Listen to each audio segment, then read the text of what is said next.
Ito po siya, titikman natin.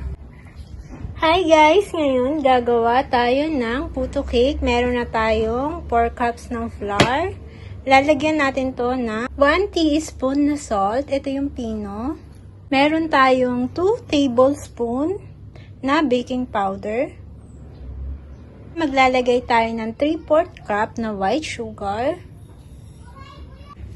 And then, i-mix po natin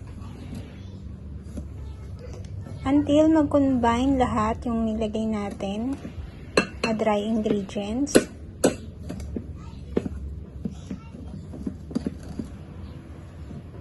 After natin ma-mix, maglalagay na ako ng ating evaporated milk or any kind of milk. Pwedeng fresh milk ang ilagay nyo. Ang ilalagay ko ay 370 ml na evaporated milk.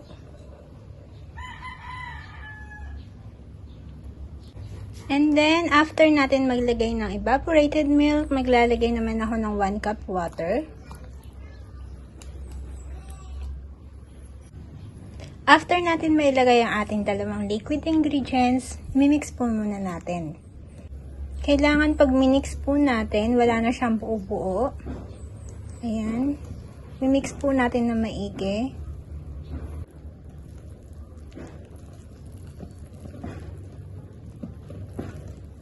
Nakikita nyo po, malapot siya. Kailangan dahan-dahan po natin i-mix para lahat ng ating dry ingredients ay malagyan ng ating liquid ingredients. Para mag-combine ang ating dry and liquid ingredients.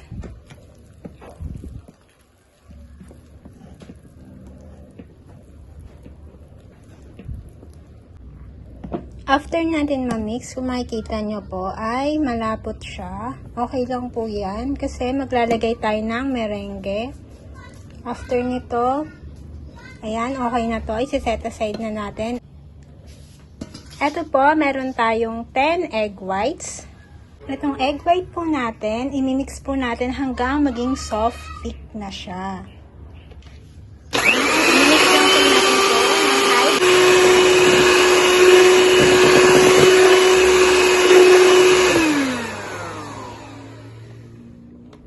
Ayan, makikita nyo po, soft na ang ating texture. Tigilan na po natin ang pag-mix, wag po natin i-overmix. Ilalagay na natin to dun sa ating ingredients para sa ating puto. I-mix po natin. Ngayon naman po, after natin ma-mix ang ating merengue, set aside muna natin ng konti. Maglalagay tayo dito ng buko pandan flavor.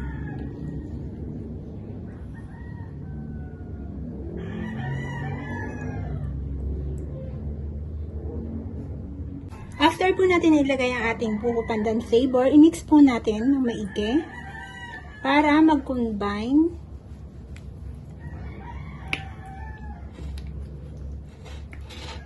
After po natin ma-mix ang ating ilagay na buko pandan flavor, ilalagay na po natin ang ating merengue. Dahan-dahan lang po natin ilagay. Maglalagay muna tayo ng konti.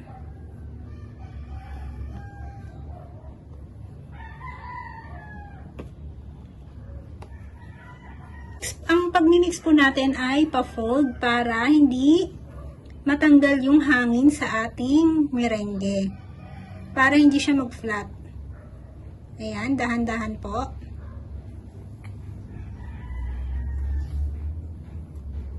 After po nating ma-mix ang ating nilagay na merengue, i-combine na po natin siya dito sa ating malaking bowl. Paunti-unti po natin i-mix. Paunti-unti lang po ang lagay.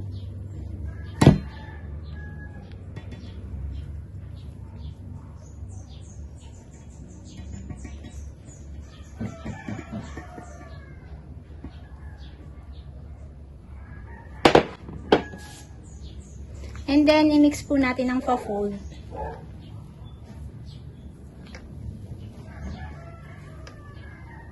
After po natin ma-mix ng maigi ang ating ginawang ingredients para sa ating puto cake, lalagay na po natin siya sa ating molde. Naglagay po ako sa aking molde na gagamitin ng parchment paper. Ngayon naman pong lalagyan na natin ang ating yanera. Maglalagay tayong pulang itlog at lalagyan din po natin ng kinayod na cheese.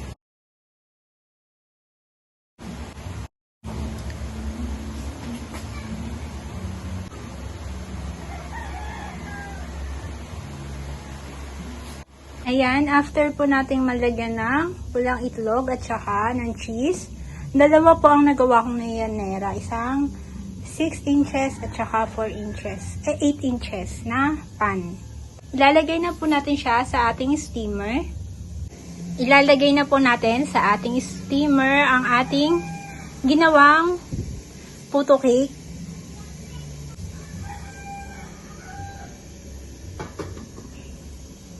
Ayan, nailagay na po natin. Tatakpan po natin to at lulutuin ng 45 minutes to 1 hour. Depende po sa kapal ng ating nilagay sa ating molde. 45 minutes na, i-check natin kung luto na ang ating ginawang puto cake. Wow, umalsa na siya.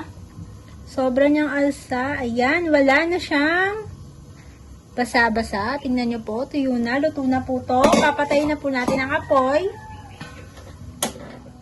At palalamigin, tapos titikman po natin. Eto na siya guys, luto na.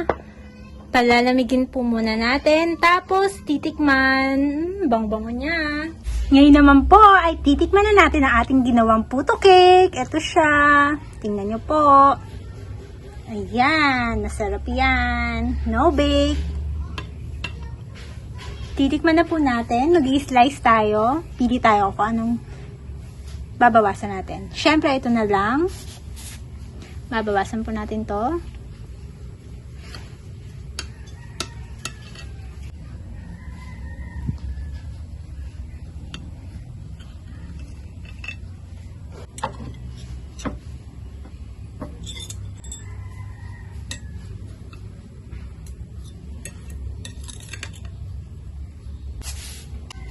Ayan siya.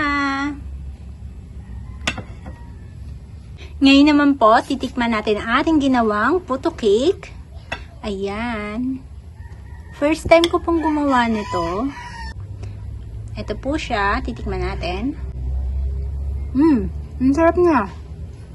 Napaka-fluffy ng ating ginawang puto cake. Malambot. Hindi siya masyado matamis. Harap. Malalasahan mo yung pandan flavor. Ayan. Ang sarap niya guys.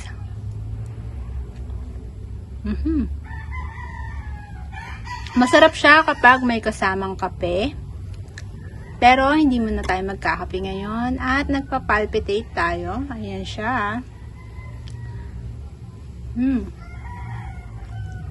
Ang sarap. Hindi siya nakakasawa. Masarap tong pang agahan at pang merienda. Ang